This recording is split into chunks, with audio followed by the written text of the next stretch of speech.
Yuk jadi bagian dari dakwah kami. Dukung operasional dakwah dan sosial kami, raih pahala amal jariah yang terus mengalir sampai hari kiamat.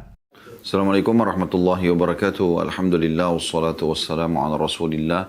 Segala puji dan puja kehadirat Allah Subhanahu wa taala, juga salawat dan taslim kepada Nabi besar Muhammad sallallahu alaihi wa ala alihi wa sahbihi wasallam.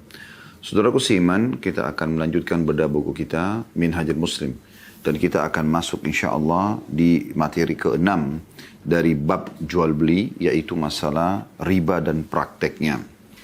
Tentu poin ini atau bahasan ini adalah sesuatu yang sangat penting, karena di era kita sekarang terlalu banyak kaum muslimin yang terjerumus dalam riba, dan mereka tidak coba untuk mempelajarinya atau tidak berupaya juga untuk melepaskan diri, kecuali sebagian kecil di antara mereka yang memang melihat bahwasanya sekarang kepepet, sudah akan kena denda, akan disita asetnya, baru kemudian mereka mau melepaskan diri dari masalah riba tersebut. Tapi di awal-awal mereka menganggap remeh semuanya, menganggap bisikan syaitan adalah sesuatu yang baik, dengan mengatakan misalnya pada diri mereka, nggak apa-apa, nanti toh bisa dibayar, cukup kok gaji saya, dan seterusnya. Padahal sebenarnya bukan masalah Anda mampu atau tidak mampu membayar cicilan Anda yang sedang menggunakan sistem riba. Tapi permasalahannya adalah di awal Anda sudah mengiyakan itu, berarti Anda telah terjerumus dalam dosa riba. Dan terlalu banyak ancaman-ancaman dalam syariat kita tentang masalah praktisi riba ini. Anda perlu renungi hadis Nabi SAW yang dihasankan oleh para ulama. 1 dirham riba lebih berat daripada 36 kali berzina. Saya ulangi, kata Nabi SAW, 1 dirham riba lebih berat daripada 36 kali berzina. Bayangkan Anda berzina dengan 36 orang yang berbeda-beda, dan itu saja sudah cukup untuk membuat pikiran dan mungkin beban yang sangat berat bagi seorang beriman. 1 kali saja berzina sudah beratnya luar biasa. Bagaimana kalau 36 kali berzina? Dan Nabi SAW memilih nilai yang paling rendah, yaitu 1 dirham. Kita anggap misalnya 1.000 rupiah. Itu lebih berat daripada 36 kali berzina. Dalam riwayat lain, 1 dirham riba itu lebih berat daripada menzinai atau setara dengan menzinai ibu sendiri.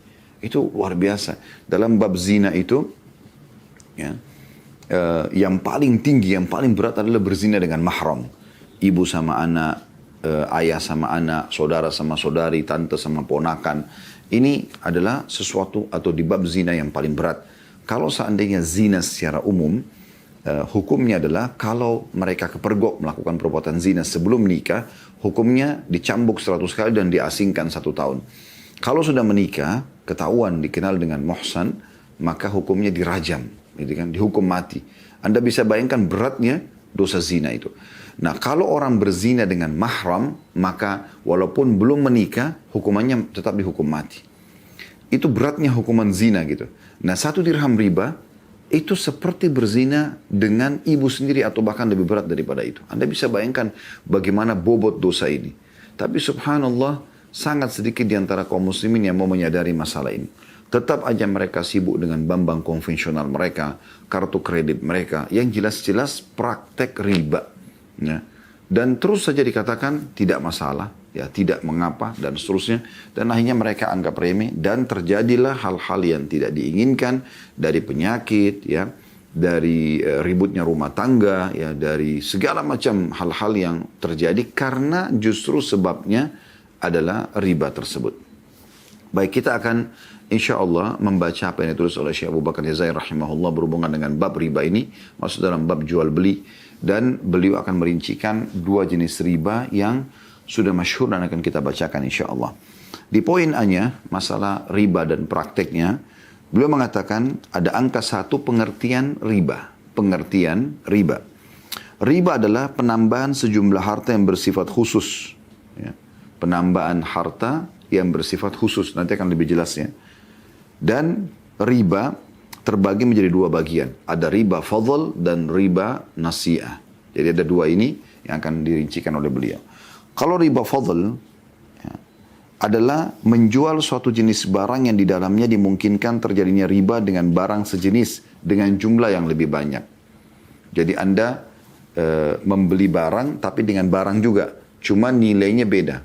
Jenis barangnya sama. Dikasih contoh misalnya, menjual 1 kuintal gandum dengan 1/4 kuintal gandum. Ya, Anda jual beli gandum 1 kuintal dengan 1/4 kuintal gandum. Sama jenisnya, tapi beda nilainya. Ya, gitu. Kemudian juga 1 sa', 1 telapak tangan, biasanya disilakan dengan 1 sa', 1 sa' kurma dengan 1,5 sa' kurma. Atau 1 ons perak dengan 1 ons perak dan 1 dirham. Uang perak gitu. Ya. Maka ini dikenal dengan riba fadl. Ya. Karena produknya sama, tapi lebih nilainya. Salah satunya dilebihkan nilainya. Nah, ini tidak boleh. Kemudian yang kedua riba nasi'ah atau dikenal dengan kredit. Ya. Dan ini dibagi menjadi 2 bagian lagi. Ada riba jahiliyah, yaitu riba yang keharamannya telah dijelaskan oleh Allah SWT dalam firman-Nya dalam surah Al-Imran ayat 130 yang berbunyi a'udzubillahi minasyaitonirrajim ya ayyuhalladzina amanu la ta'kulu riba adha'afan mudha'afa. Hai orang beriman, janganlah kalian memakan riba dengan berlipat ganda. Hakikat riba nasi'ah bahwa seseorang memiliki hutang kepada orang lain hingga batas waktu tertentu. Misalnya Anda hutangkan 1 juta rupiah kepada seseorang. Lalu ketika jatuh tempo, orang itu berkata kepadanya, apakah kamu akan membayarnya atau aku akan menambahi hutangmu? Ya, jadi bisa saja dari awal dia mengutangkan, ini 1 juta utang ya, tapi kembalikan 1,100,000. Bisa dari awal akad begitu, maka sudah terjadi akad riba. Atau dia pinjamkan 1 juta, kemudian pada saat akan jatuh tempo, dia bilang sama orang tersebut, bayar on time atau kalau tidak, kamu akan kena bunga. Nah ini kan yang banyak terjadi kan. Anda utang sama satu lembaga ya, atau seseorang, lembaga ribawi misalnya, kemudian kalau Anda on time bayar, misalnya 1 bulan, maka Anda tidak kena bunga. Tapi kalau Anda telat sedikit akan kena bunga. Nah ini yang dimaksud dengan riba nasi'ah. Banyak orang mengatakan, saya kan tidak kena bunganya. Saya selalu cicil pakai kartu kredit on time. Baik, pertanyaan sederhana saudaraku seiman. Kalau seandainya Anda telat dari produk yang Anda beli, misalnya Anda cicil handphone, Anda cicil rice cooker, Anda cicil apa saja. Misalnya kan kartu kredit biasa ada katalognya. Anda sekarang cicil 0%. 1 juta Anda bayar. Baik, ini kan tidak ada ribanya Ustaz. Pertanyaan saya sini, kalau seandainya Anda cicil per bulan, misalnya 1 juta Anda ambil HP, ini contoh saja. HP ini harga 1 juta, Anda cicil 100.000 per bulan. 0%. Pertanyaan sederhana, kalau seandainya akhir bulan Anda telat, misalnya harus bayar setiap tanggal 27. Anda bayarnya tanggal 29 atau nanti tanggal 1 bulan depan. Kena bunga nggak? Jawabannya, kena bunga. Tapi kan kecil Ustaz, hanya 50.000. Bukan masalah kecilnya. Ingat tadi hadis yang saya sampaikan. Kata Nabi SAW, 1 dirham riba lebih berat daripada 36 kali berzina. Ini yang dimaksudkan. Jadi sebenarnya bukan masalah Anda kena bunga atau tidak. Tapi asalnya apakah itu lembaga ribawi atau individu yang memang menggunakan sistem ribawi dalam mengutangkan uang. Bisa diketahui dari mana? Kalau Anda telat membayar, kena denda nggak? Ya. Kalau seandainya ada seorang muslim meminjamkan uang kepada orang lain, 1 juta rupiah, akan dibayar di akhir bulan. Ya. Dan dari awal memang dia sudah niat untuk dikembalikan 1 juta. Kemudian pada saat saudaranya itu ditagih tidak bisa bayar, dia berikan tenggang waktu tanpa bunga, itu keutamaan. Itu yang disebutkan dalam hadis Nabi SAW. Ini hadis mulia. Kata Nabi SAW dalam hadis sahih, siapa yang mengutangkan orang lain atau memberikan tenggang waktu, ya, atau memaafkan utang seseorang, maka dia akan dapat naungan Allah pada hari kiamat. Tidak ada naungan kecuali naungan Allah. Jadi perlu Anda garis bawahi, investasi dalam Islam ada 2. Investasi yang boleh Anda dapat keuntungan di situ, misalnya Anda akad mudharabah, ya. Anda akad murabaha. Maksudnya mudharabah itu misalnya saya punya restoran, saya ajak seseorang untuk investasi kepada saya, ikut dengan saya. Masuklah dana dia, misalnya dana restoran butuh 1 miliar. Dia 500 juta, saya 500 juta misalnya. Kemudian kita bagi hasil 50-50% misalnya. Itu kan mudharabah, ya. Jadi semua dan untung rugi ditanggung bersama. Pada saat untung dibagilah keuntungan 50%, pada saat rugi masing-masing juga nanggung kerugian 50%. Atau murabaha. Murabaha itu misalnya saya mau beli mobil, saya nggak ada duit. Kemudian saya mengatakan kepada saudara saya seorang muslim, bisa nggak beliin saya mobil ini? saya butuh 200 juta nilainya. Maka dia mengatakan, baik Khalid, saya akan belikan kamu, tapi saya akan jual kepadamu 220 juta. Jelas akadnya jual beli. Dia mau beli 200 juta, tapi dia jual kepada saya, jual, ya, bukan utang. Jual kepada saya 220 juta. Dan saya sepakat, saya mengatakan baiklah, wajar dia mengeluarkan uang lalu dia ambil keuntungan, karena dia ini transaksi jual beli, ya, bukan utang piutang. Ada produknya, gitu kan? Dan kemudian jelas akadnya dari awal dia mengatakan saya jual kepadamu. Kemudian saya bilang misalnya, baiklah saya cicil 10 bulan ya, karena saya tidak mampu kalau langsung bayar cash semuanya. Oke, ya. Maka terjadilah akad kredit di sini. Nah, ini tidak ada masalah. Dan ini boleh saja, ya. Nah, investasi yang kedua adalah investasi yang murni mencari pahala. Itulah utang, saudaraku. Utang itu adalah investasi juga, tapi murni mencari pahala. Kalau tadi investasi yang pertama itu memang mencari keuntungan. Ya, Anda dapat hasil dari bisnis Anda bersama seseorang partner Anda. Tapi kalau di sini tidak. Ya.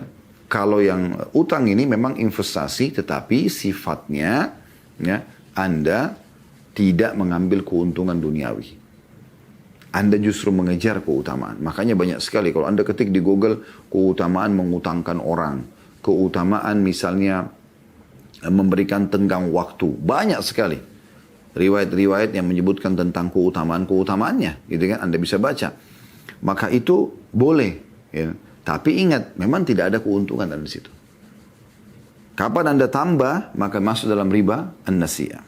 Baik. Kemudian dia katakan, jika ia tidak mampu membayarnya, niscaya utangnya ditambah dan ditangguhkan hingga batas waktu yang lainnya. Saya ulangi kembali, hakikat riba nasi'ah, bahwa seseorang memiliki utang kepada orang lain hingga batas waktu tertentu, lalu ketika jatuh tempo, orang itu berkata kepadanya, apakah kamu akan membayarnya atau aku akan menambahi utangmu? Saya berbunga. Jika ia tidak mampu membayarnya, niscaya utangnya ditambah, ya, bunga, dan ditangguhkan hingga batas waktu tertentu. Maksudnya, oke, saya tambah 1 bulan lagi, tapi bertambah ya, jadi 1.100.000 misalnya. Sehingga jumlah utangnya akan terus bertambah dan berlipat ganda seiring dengan penambahan batas waktu pembayarannya. Juga termasuk ini contoh riba nasi'ah, tapi yang dikenal dengan riba jahiliyah. Di masa jahiliyah mereka selalu begitu. Utangin orang, ya, tapi dia ambil keuntungan dari situ. Memang dia jadikan sebagai bisnis yang mengambil keuntungan. Padahal dalam Islam di sini murni mengejar pahala kalau utang piutang. Kemudian beliau mengatakan jika juga termasuk riba jahiliyah bahwa seseorang mengutangkan 10 dinar kepada orang lain hingga batas waktu tertentu, baik sebentar maupun lama dengan syarat ia harus mengembalikan 15 dinar. Ini sudah kita jelaskan tadi. Jadi ada 2 gambaran beliau di sini, riba jahiliyah yang masuk dalam riba nasi'ah, ya.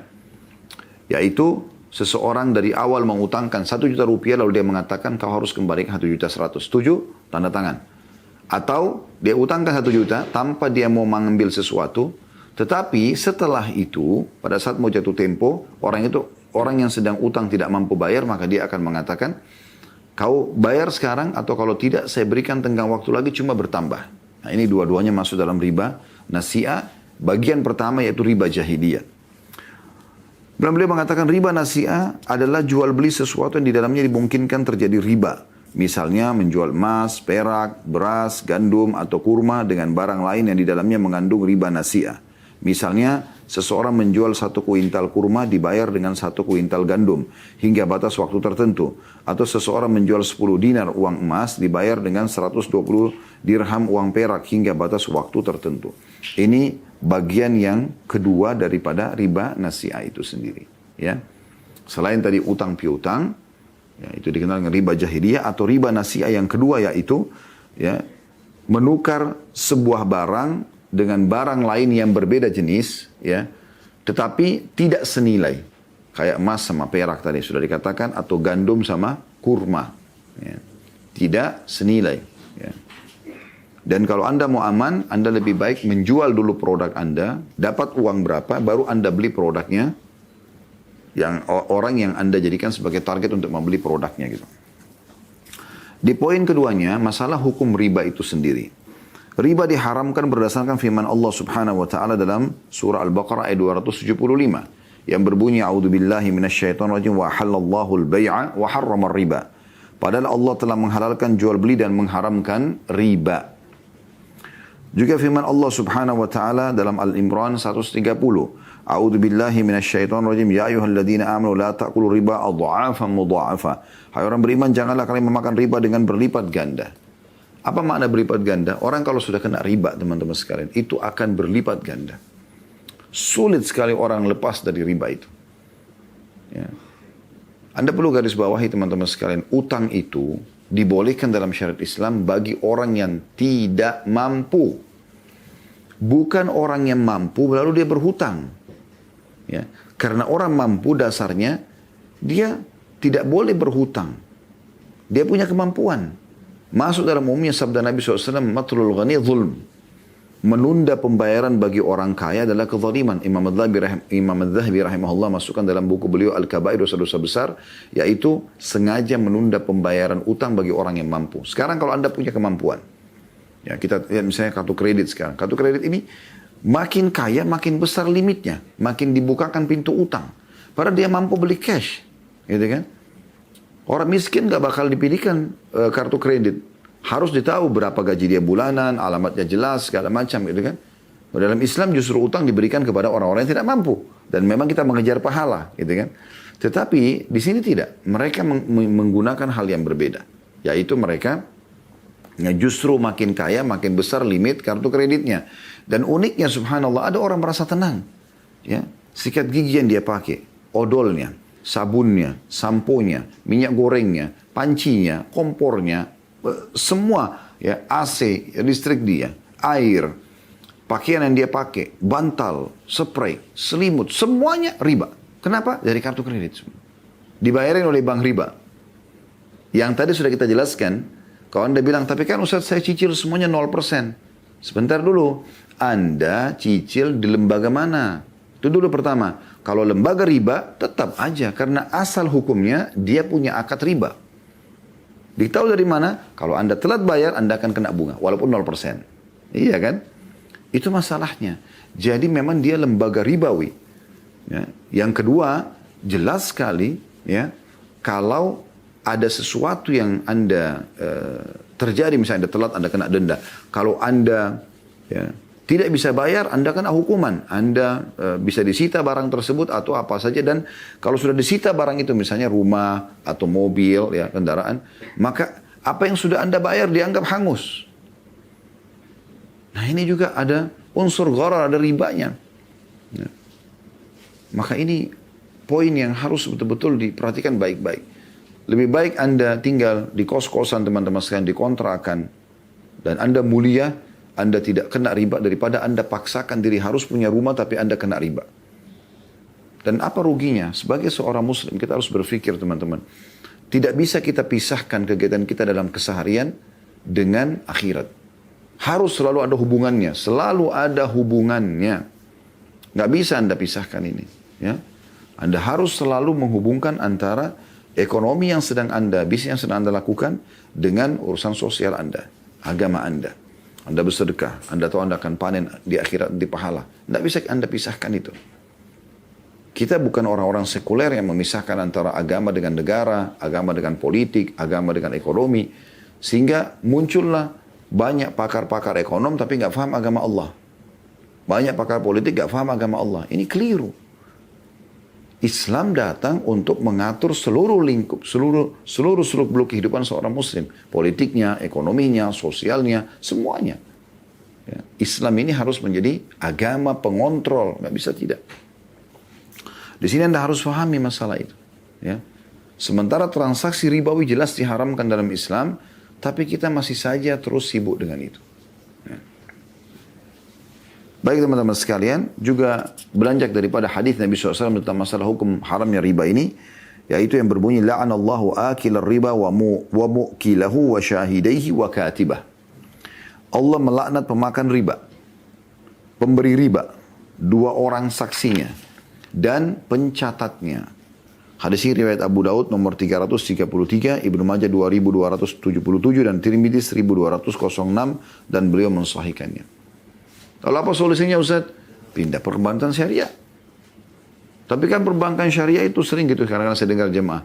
Kan masih ada yang sama. Akadnya lah apalah segala macam. Akhi dan ukhti.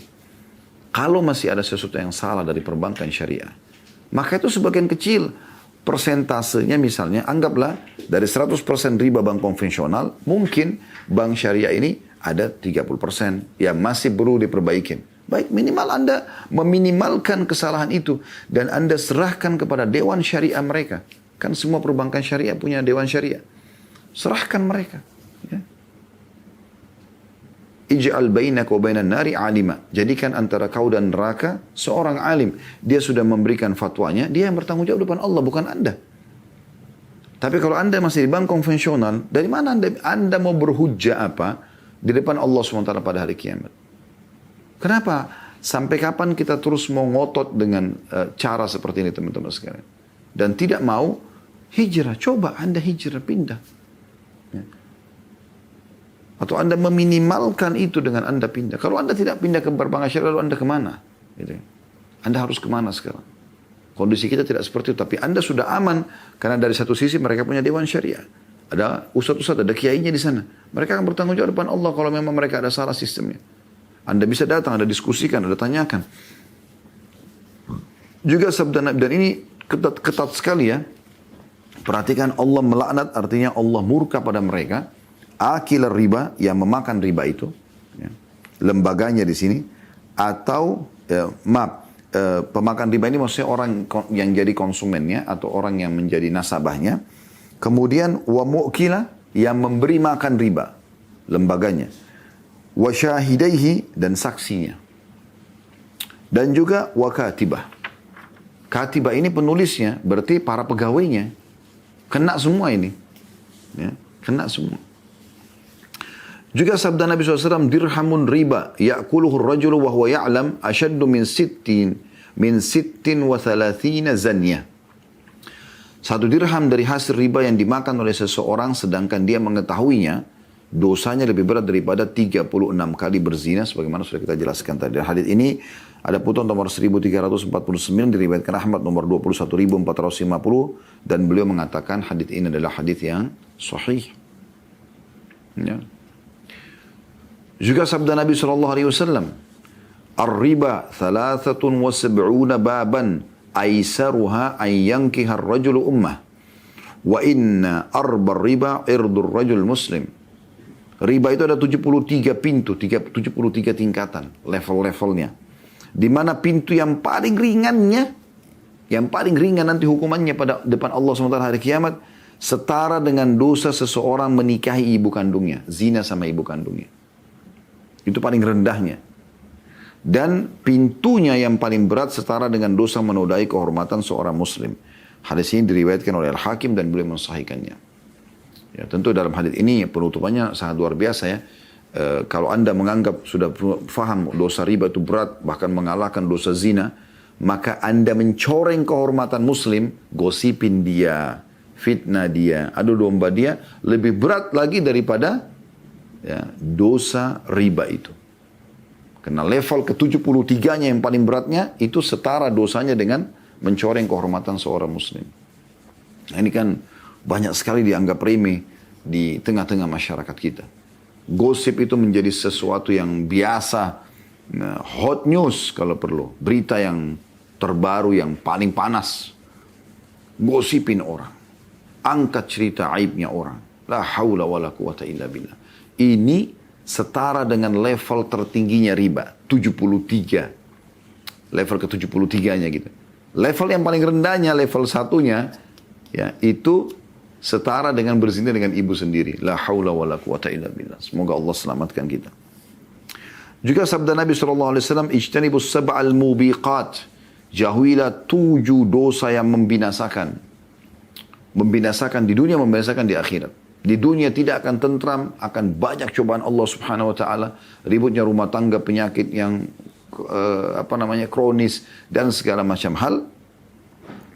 Dan di akhirat juga membinasakan. Siksanya lebih pedih di kuburan dan juga di akhirat. Lalu ditanyakan kepada beliau, ya Rasulullah, apa saja 7 dosa membinasakan itu? Lalu beliau mengatakan, asyirku billah. Yang paling pertama menyekutukan Allah. Syirik. Kedukun-dukun, berhenti ini. Ya. menganggap ada partner Allah subhanahu wa ta'ala, yang menurunkan hujan juga selain Allah, ada yang memberikan rezeki selain Allah, menyekutukan seperti orang-orang kafir Quraisy. Mereka yakin Allah ada, tapi mereka yakin juga kalau patung-patung itu punya kekuasaan seperti Allah, maka mereka juga mohon-mohon pada patung-patung tersebut. Dan betapa banyak terjadi di Indonesia, Allahul Musta'an. Semoga Allah selamatkan kita. Baru dalam sholat dia mengatakan, Iyyaka na'budu wa iyyaka nasta'in. Hanya kepadamu kami menyembah. Hanya kepadamu kami minta tolong. Selepas salam, minta dengan kuburan di sebelah masjidnya. Lalu mana statement anda tadi? Hanya kepadamu ya Allah, hanya kepadamu ya Allah.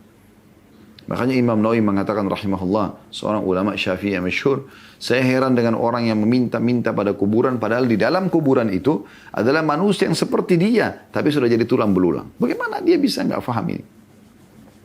Yang kedua, was-sihr. Sihir, teman-teman sekalian. Berhenti ke dukun ini, yang mereka namakan dirinya paranormal, ya, orang pintar. Ini penipuan, tidak boleh.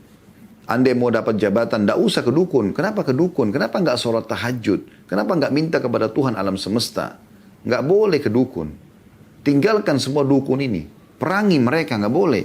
Nggak boleh datangin, nggak boleh dibiarkan di tengah-tengah lingkungan kita, nggak boleh ini. Karena mereka bersekutu dengan syaitan, nggak boleh. Sihir, memisahkan antara suami istri. Ya, menyiksa orang lain dengan sihirnya dan segala macam hal. Yang ketiga, wa qatlun nafs allati haramallahu illa bil haqq, membunuh jiwa, ya, yang Allah telah haramkan kecuali dengan alasan yang benar. Apa itu alasan yang benar? Kalau misalnya Anda lagi jalan diserang oleh perampok, lalu Anda melawan. Nah, pada saat Anda melawan, Anda membunuh dia, itu lain. Sebagaimana dalam hadis lain kata Nabi SAW pada saat seorang sahabat bertanya, ya Rasulullah, bagaimana kalau ada perampok mau merampok harta saya? Kata Nabi SAW, lawan dia. Kata orang itu, bagaimana kalau saya terbunuh? Kata Nabi SAW, kau akan mati syahid. Bagaimana kalau aku membunuh dia? Tidak ada beban hukum padamu. Saya tidak berdosa kamu. Ini berbeda. Seorang wanita mau diperkosa, lalu dia melawan, dia ambil batu, dia pukul kepalanya si pelaku kriminal tersebut, lalu mati. Dia nggak berdosa sih, karena memang dia punya alasan untuk membela diri gitu. Ya. Tapi kalau hanya bunuh-bunuh diri tanpa sebab, maka ini termasuk ya, dosa yang membinasakan.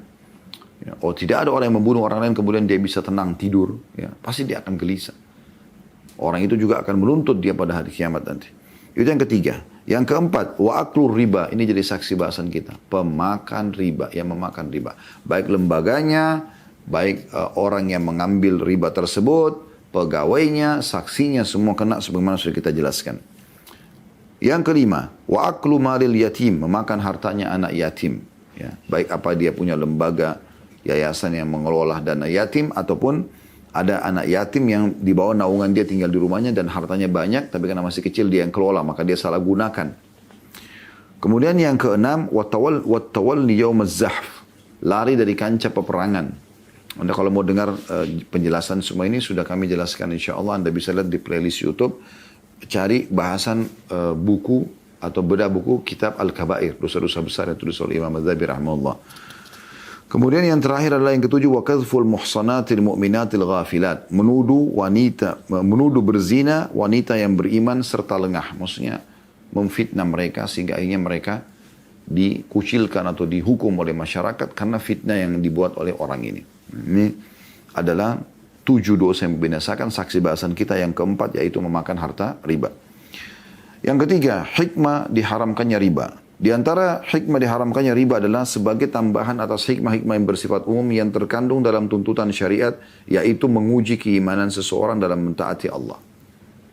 Jadi seperti Allah haramkan babi, Allah haramkan khamr, Allah haramkan zina, Allah haramkan riba, Allah haramkan sihir. Ini sebagai ujian. Patuh nggak sih kita? Gitu. Seperti Anda kalau kerja di perusahaan, pasti akan ada peraturan-peraturan yang kalau Anda langgar, Anda akan kena konsekuensi hukum. Baik dalam melaksanakan perintah Allah maupun dalam meninggalkan larangannya. Di antara hikmah tersebut adalah yang pertama, menjaga harta seorang muslim agar tidak dimakan dengan cara yang batil. Ini termasuk bagian daripada hikmah syariat. Jadi tidak boleh kita memakan harta seorang muslim. Ya. Dan Nabi SAW mengatakan pada saat di Haji Wada, ketahuilah sesungguhnya harta kalian, jiwa seorang muslim, ya, hartanya, kehormatannya, semua, darahnya semuanya haram. Ya. diharamkan. Kemudian yang kedua, mengarahkan seorang muslim agar menginvestasikan hartanya dalam sejumlah usaha yang bersih, yang jauh dari kecurangan dan penipuan. Serta terhindar dari segala tindakan yang menimbulkan kesengsaraan dan kebencian di antara kaum muslimin. Hal tersebut dilakukan dengan menginvestasikannya dalam bidang pertanian, industri, dan perdagangan yang sehat dan bersih. Ya apa adanya, real, bisnis sama-sama, untung rugi ditanggung bersama. Ya. Kemudian, poin ketiganya, menyumbat seluruh jalan yang membawa seorang muslim kepada tindakan memusuhi dan menyusahkan saudaranya sama muslim yang berakibat pada lahirnya celaan serta kebencian dari saudaranya. Ini umumnya, nantinya terjadi pertengkaran gitu. Yang keempat, menjauhkan seorang muslim dari perbuatan yang dapat membawanya kepada kebinasaan. Karena memakan harta riba itu merupakan kedurhakaan dan kezaliman. Sedangkan akibat dari kedurhakaan dan kezaliman adalah penderitaan. Sebagaimana Allah SWT berfirman, surah Yunus ayat 23, A'udzu billahi minasyaitonir rajim, ya ayuhan nasu innama bagyukum ala anfusikum. Hai manusia, sungguhnya bencana kezaliman kalian akan menimpa diri kalian sendiri. Ya, akan menimpa diri kalian sendiri. Anda pernah dengar ya berapa kali orang diangkat dalam media-media kita karena dia riba, ya. Terus riba, dia pamer mobilnya yang mewah, dia bangga dengan rumahnya yang besar.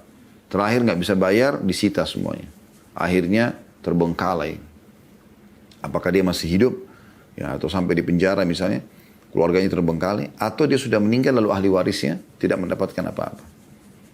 Saya pernah ditanya oleh seorang ibu pada saat di majelis kami itu di meja-meja taklim disampaikan masalah itu ya. Biasanya kalau ibu-ibu melalui kertas terus membahasakan kalau saya tidak beli rumah sekarang maka saya tidak akan pernah punya rumah. Saya bilang itu kan persepsi ibu. Ya.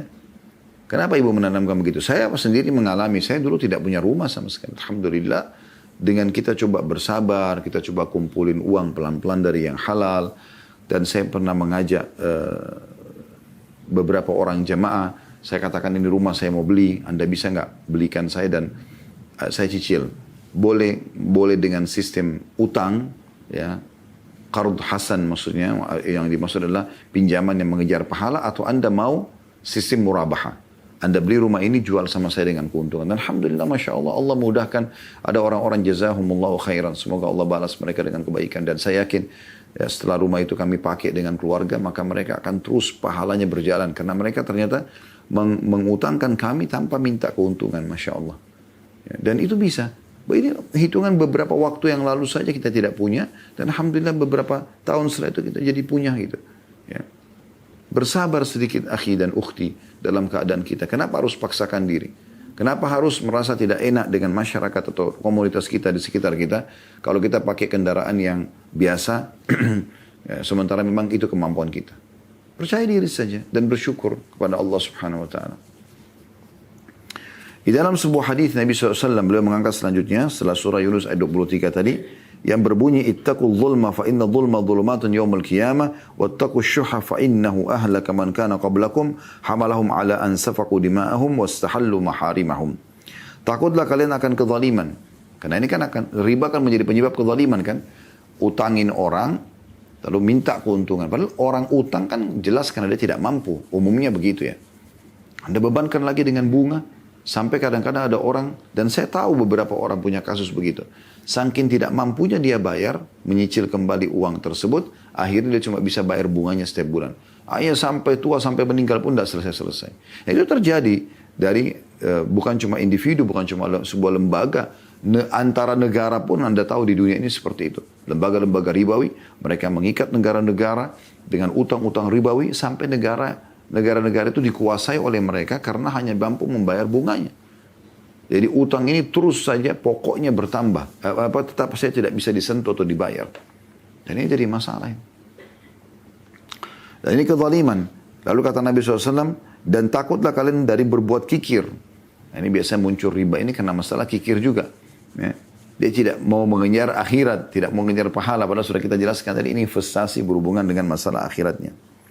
Karena kikir itu telah membinasakan umat sebelum kalian, yaitu membawa umat-umat sebelum kamu kepada pertumpahan darah dan menghalalkan sesuatu yang telah diharamkan kepada mereka. Hadis ini riwayat Muslim nomor 2578. Maksudnya karena mereka pelit, akhirnya terjadilah keributan, peperangan, dan penumpahan darah. Gitu.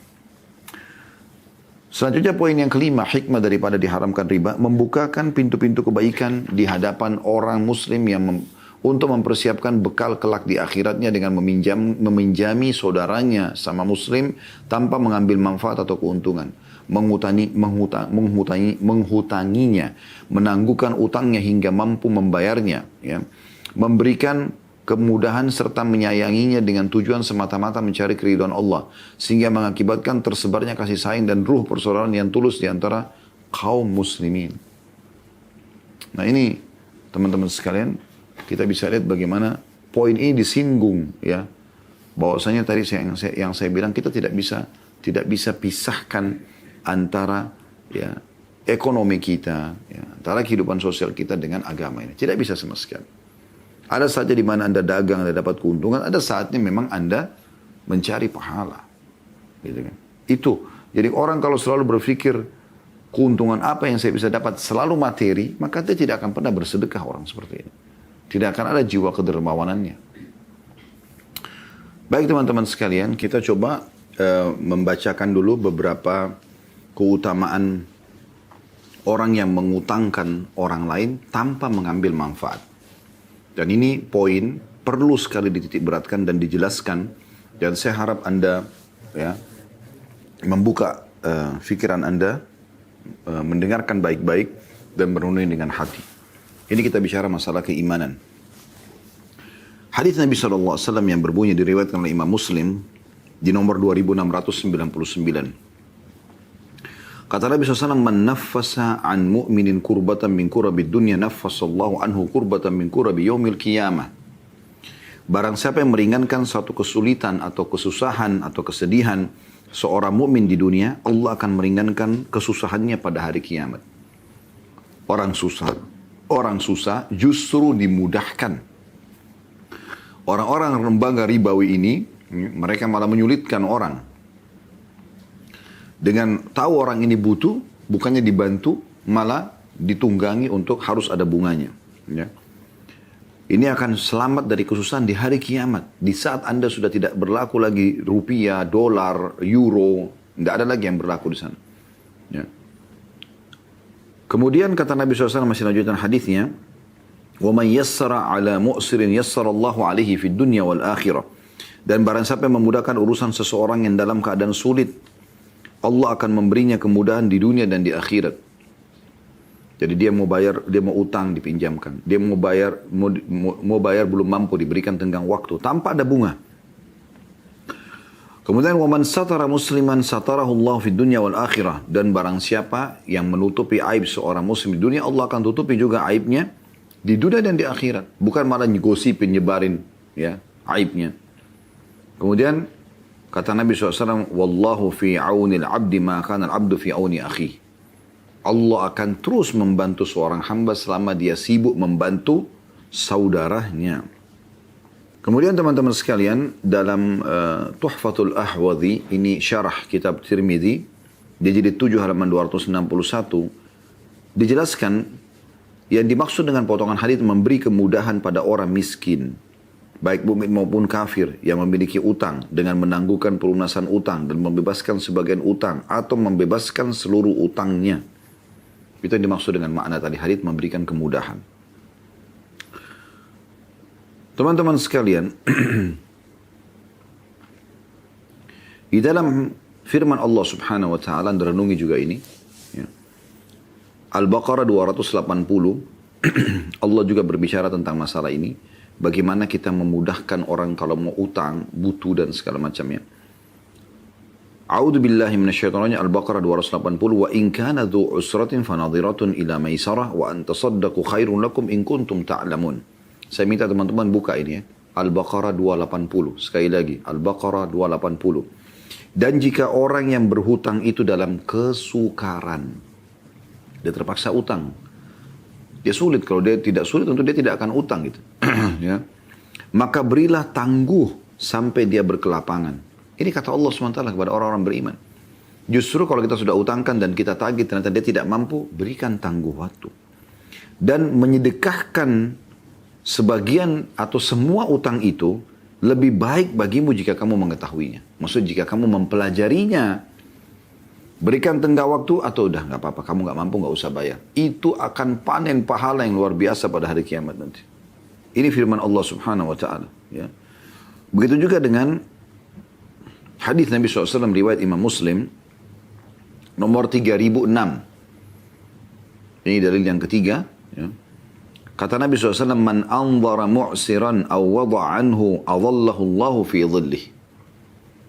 Barang siapa yang memberi tenggang waktu bagi orang yang berada dalam kesulitan untuk melunasi utang atau bahkan membebaskan utangnya, maka dia akan mendapatkan naungan Allah di mahsyar nanti. Di saat orang lagi kepanasan, Anda pernah dengar hadis tentang 7 golongan yang dinaungi oleh Allah, tidak ada naungan kecuali naungannya.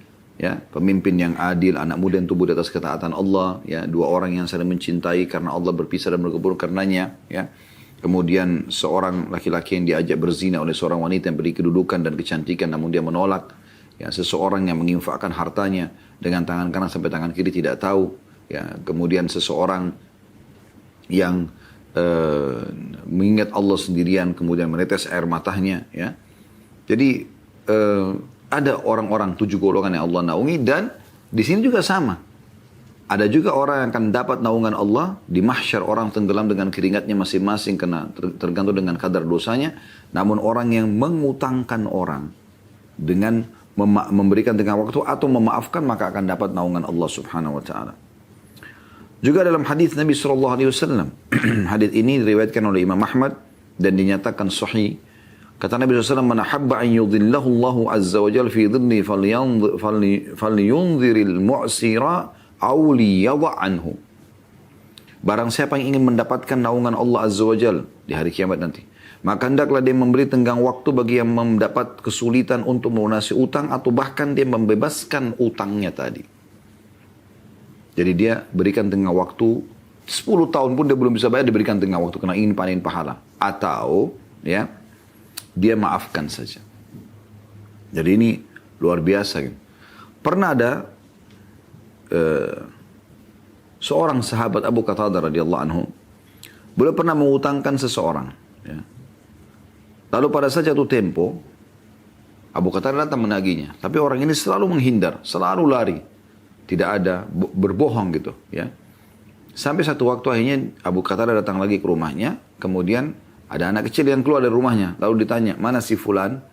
Ya, maka dikatakan ada di dalam, dia lagi makan gitu. Maka Abu Qatadah dari luar rumah mengatakan, wahai fulan keluarlah, aku mendapatkan informasi kau di dalam. Hanya orang itu pun keluar, lalu Abu Qatadah tanya, kenapa kau ini selalu menghindar? Dia mengatakan, wahai Abu Qatadah, gitu kan, saya betul-betul dalam kesulitan. Saya tidak bisa membayar dan saya tidak enak ketemu sama anda gitu. Maka Abu Qatadah cuma tanya, apa betul kau dalam kesulitan? Dia mengatakan iya sambil menangis. Maka Abu Qatadah langsung mengatakan, aku telah mendengarkan Rasulullah SAW bersabda, man naffasa an gharimihi aw maha anhu kana fi dhillil arsy yaumal qiyamah. Barang siapa yang memberikan keringanan pada orang yang berutang padanya atau bahkan membebaskan utangnya. Keringanan, ya, berikan tengah waktu atau membebaskan utangnya, maka dia akan mendapatkan naungan arsy di hari kiamat nanti. La ilaha illallah. Keutamaan-keutamaan seperti ini luput dari lembaga-lembaga ribawi. Dari orang muslim yang sibuk mengutangkan untuk riba. Ya. Kemudian juga dari Sulaiman bin Buraidah, dari ayahnya. Man andara mu'siran falahu bikulli yawmin sadaqa qabla an yahilla ad-dain. Fa idha halla ad-daina fa andarahu kana lahu bikulli yawmin mithlahu sadaqa. Barang siapa yang memberikan tengah waktu, ini hadis yang sahih, ya. Kata Nabi SAW, ya. Barang siapa yang memberikan tenggang waktu pada orang yang berada dalam kesulitan, dia mau bayar utang gak mampu, maka setiap hari sebelum batas waktu pelunasan, dia utangkan orang, sebelum batas pelunasan, misalnya 1 bulan nih.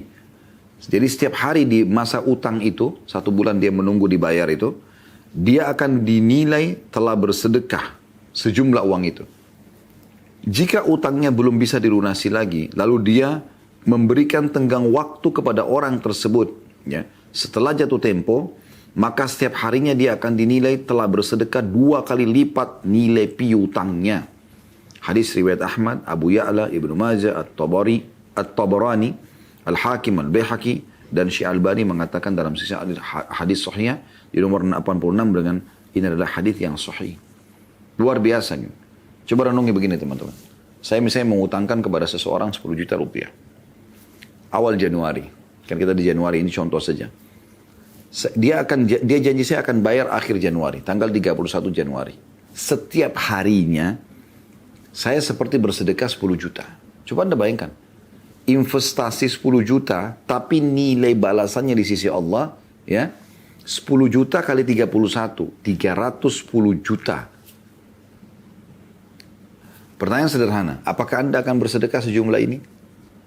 Belum tentu kan? Nah sekarang dengan 10 juta saja Anda utangkan dan cuman ini pintunya, Anda akan dapat ya setiap hari sedekah sejumlah itu. Belum lagi ada hadis Nabi SAW yang lain, setiap amal soleh akan dilipatkan kamu menjadi 10 pahala. Dalam firman Allah SWT juga berbunyi itu. Man ja'a bil hasanati falahu asyru amsalihha. Siapa yang melakukan satu perbuatan baik maka Allah akan lipat gandakan menjadi 10 kali lipat. Artinya 10 juta tadi ya seakan-akan dia bersedekah setiap harinya 10 juta kali 31 hari berarti kan 310 juta. Dikali 10 3 miliar 100 juta. Investasinya 10 juta. Belum selesai teman-teman. Dalam hadis ini dijelaskan, kalau jatuh tempo, misalnya akhir Januari kita nagih, dia nggak bisa bayar. Kita berikan lagi dia tenggang waktu, maka kita akan mendapatkan perharinya double 20 juta per hari. Berarti, 1 bulan lagi kalau misalnya pun 30 hari misalnya, berarti kan 300 juta ya. Berarti 600 juta karena double. Plus dikali 10 pahala 6 miliar. Luar biasa gitu. Bagaimana kalau seseorang, ini kita baru bicara sebulan 2 bulan. Bagaimana kalau ada orang yang sudah punya utang sama orang atau punya piutang sama orang lain sudah 10 tahun belum dibayar-bayar. Itu luar biasa. Renungi ini teman-teman sekalian. Jadi jangan selalu sibuk dengan mencari keuntungan dari situ.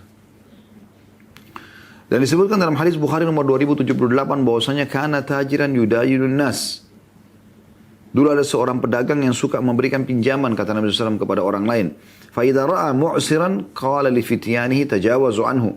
Kalau dia lihat seseorang yang sulit maka dia mengatakan pada penagihnya, udah maafin aja. La'alla Allahu an yatajawaza anna fatajawaza Allahu an. Lalu dengan perbuatan itu Allah pun memaafkan dia pada hari kiamat nanti. Ya. Dan ini satu hal yang luar biasa dan masih sekian banyak ya contoh-contoh dalil tentang masalah ini dan Anda bisa melihat insya Allah. Sebagaimana saya katakan tadi di Google Anda ketik keutamaan mengutangkan orang misalnya, Anda akan temukan dalil lebih banyak dari apa yang telah kami sebutkan tadi. Allahu a'lam. Karena melihat waktu teman-teman sekalian, apa yang saya janjikan tadi di poin keempat tentang masalah hukum-hukum yang berkaitan dengan riba, kita akan tunda di pertemuan akan datang insya Allah.